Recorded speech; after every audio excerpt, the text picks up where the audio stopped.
O Senhor é minha luz e salvação.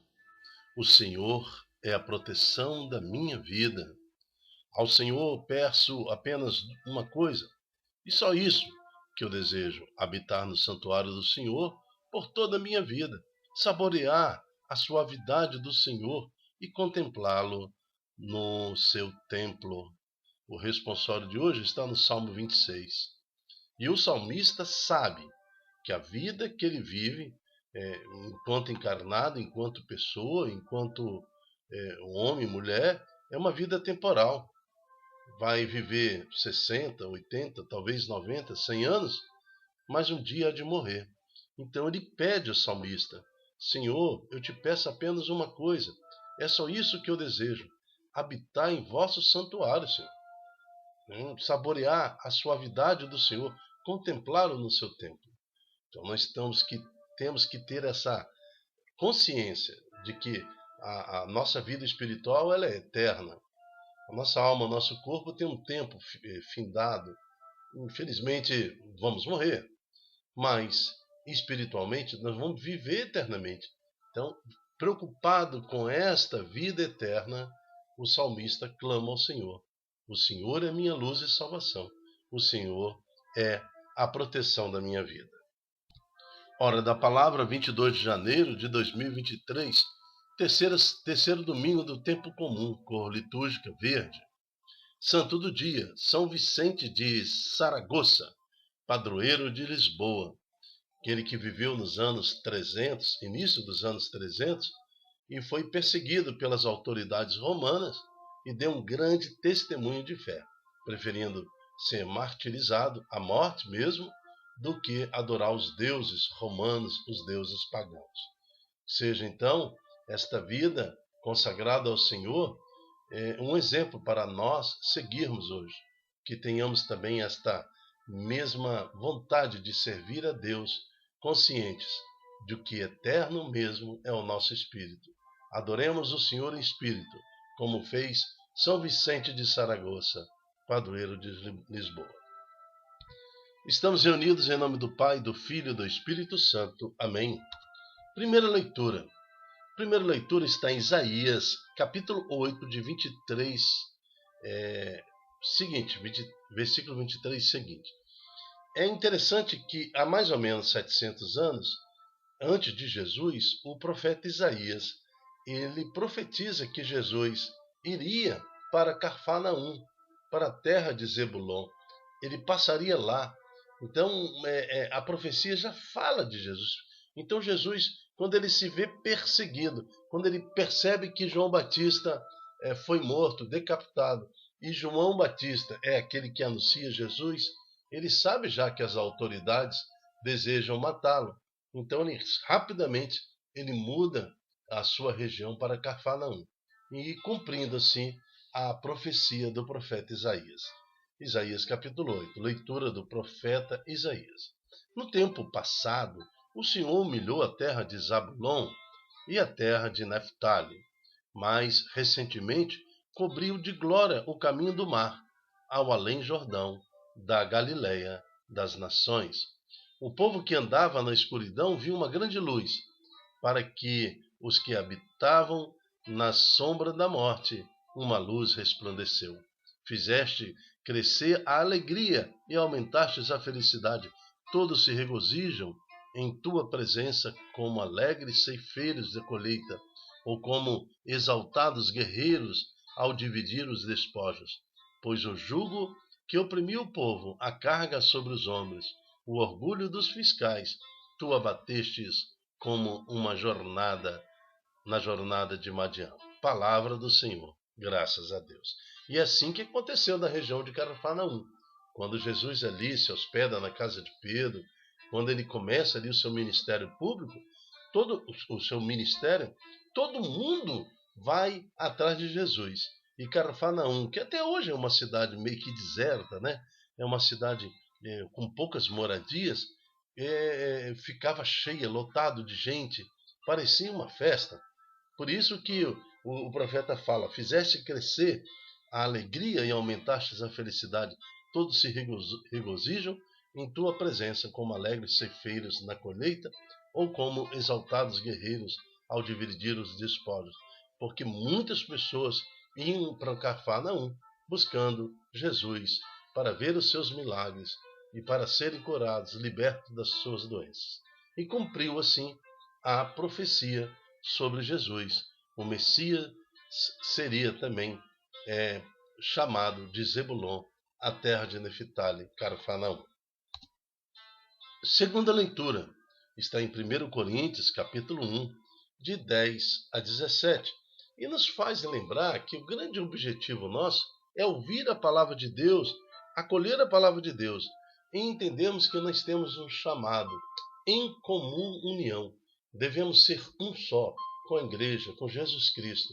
Cuidado com os partidos, principalmente alguns leigos que querem tomar como partido o que fala o fulano, o beltrano e o ciclano, mas não compreendem que importante é a adoração do Senhor Jesus. O importante é seguir Senhor Jesus através da igreja, na obediência da igreja, e ter cuidado e muito discernimento com falsos pastores. Irmãos, eu vos exorto pelo nome do nosso Senhor Jesus Cristo, para que sejais todos concordes uns com os outros, e não admitais divisões entre vós. Pelo contrário, sede bem unidos e concordes no pensar e no falar. Com efeito, pessoas da família de Cloé informaram-me a vosso respeito, meus irmãos, que está havendo contenda entre vós.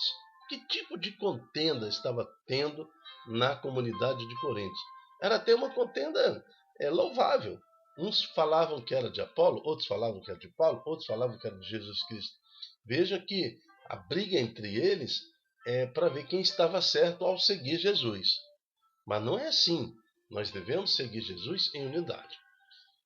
Então, o texto continua no versículo 12. Digo isso porque cada um de vós afirma, eu sou de Paulo, ou outra afirma, eu sou de Apolo, ou eu sou de Cefas, Pedro, ou eu sou de Cristo. Será que Cristo está dividido? Acaso Paulo é que foi crucificado por amor a vós? Ou é no nome de Paulo que fostes batizados? De fato, Cristo não me enviou para batizar, mas para pregar a boa nova da salvação, sem me valer dos recursos de oratória, para não privar a cruz de Cristo da sua força própria. Palavra do Senhor, graças a Deus. É interessante esse versículo 17, que Paulo é um orador, ele tem uma performance na sua oratória incrível, mas ele não faz uso de toda técnica de oratória, mas ele fala, testemunha com a presença de Cristo, para que Cristo seja a força da sua pregação. Evangelho. O anúncio do Evangelho está em Mateus, capítulo 4, de 12 a 23. O Senhor esteja convosco, Ele está no meio de nós. Proclamação do Evangelho de Jesus Cristo segundo Mateus. Glória a vós, Senhor. Ao saber que João tinha sido preso, Jesus voltou para a Galiléia, deixou Nazaré e foi morar em Cafarnaum, justamente como diz a primeira leitura, terra de Neftali, terra de Zabulon, Cafarnaum, que fica à margens no mar da Galiléia, no território de Zabulon e Neftali, para se cumprir o que foi dito pelo profeta Isaías. Terra de Zabulon, terra de Neftali, caminho do mar, região do outro lado do rio Jordão, Galiléia dos pagãos. O povo que vivia nas trevas viu uma grande luz. Para os que viviam na região escura da morte brilhou uma luz. Daí em diante, Jesus começou a pregar dizendo, convertei-vos, porque o reino dos céus está próximo. Então ele cita aquela primeira leitura da liturgia de hoje, que foi a profecia do profeta Isaías sobre Jesus, que Jesus iria para Cafarnaum. Quando Jesus andava à beira do mar da Galiléia, viu dois irmãos, Simão, chamado Pedro, e seu irmão André. Estavam lançando rede no mar, pois eram pescadores. Jesus disse a eles, segue-me, e eu farei de vós pescadores de homens. Eles imediatamente deixaram as redes e o seguiram. Caminhando um pouco mais, Jesus viu outros 2 irmãos, Tiago, filho de Zebedeu, e seu irmão João. Estavam na barca com seu pai Zebedeu, consertando as redes. Jesus os chamou. Eles imediatamente deixaram a barca e o pai e o seguiram. Jesus andava por toda a Galiléia, ensinando em suas sinagogas, pregando o evangelho do reino e curando todo tipo de doença e enfermidade do povo. Palavra da salvação. Glória a vós, Senhor. O convite de Jesus é: segue-me. Seguir Jesus. Deixar imediatamente o que está fazendo e seguir Jesus. Olha aqui, Pedro e André estavam ali na defesa do pão de cada dia, mas largaram tudo para seguir Jesus. Há um chamado muito profundo de Deus que nos torna apóstolos do Senhor. É um apostolado, assim são chamados os sacerdotes, os bispos, né? São apóstolos do Senhor. Apostolado laico também, alguns leigos também têm esse chamado para servir ao Senhor de forma tão profunda, renunciando às benesses desse mundo e tudo que esse mundo oferece. Outros têm chamado de discipulado, que são discípulos do Senhor, são líderes, são famílias inteiras que se convertem no Senhor. Então é um discipulado. Ser discípulo de Jesus também nos traz um desafio tremendo, mas normalmente o discípulo está inserido na realidade secular. Então ele tem que trabalhar, ele tem que levantar, tem que comer, tem que plantar, tem que colher, dar-se em casamento, casar, construir, vender, comprar. Então são pessoas como eu e você, que nós temos nossa atividade secular, mas somos discípulos do Senhor, anunciadores da paz. Agora, o que mais se destaca neste Santo Evangelho? Primeiro, a necessidade de Jesus cumprir a profecia, passar em Cafarnaum, né? E disse: a cidade tão pequena e deserta, dali tirar a grandiosidade da igreja. A igreja surge praticamente na região de Cafarnaum, e é o que é até os dias de hoje, alcançando as áreas mais distantes. Nesses 2000 anos de igreja, quantas riquezas, quantas transformações, quantas dores, mas também quantos testemunhos, quantas almas resgatadas o Senhor foi oferecida ao Senhor. Almas que deveriam estar perdidas, mas pela Santa Igreja, que surge ali desses pescadores tão simples, Deus transforma numa grandiosidade que até os fins dos tempos há de permanecer firme, aguardando a volta do Senhor. Então isso se destaca no Evangelho de hoje, mas também se destaca pelo chamado: segue-me, né? Deixar de fazer determinadas coisas neste mundo para servir ao Senhor, renunciar coisas deste mundo para seguir o Senhor e anunciar para as almas o verdadeiro teor da salvação, o verdadeiro sentido da vida, que é adorar o Senhor. Como nos pede aqui o Salmo 26, o Senhor é minha luz e salvação. O Senhor é a proteção da minha alma, da minha vida. Eu só quero uma coisa: viver eternamente na presença do Senhor. Por isso invocamos agora diante de Deus, na autoridade do nome do Senhor Jesus, pedimos a intercessão de São Vicente de Saragoça, que se doou como apóstolo do Senhor na sua vida de apostolado. Ele ofereceu a sua vida como grande testemunho de fé em Jesus Cristo.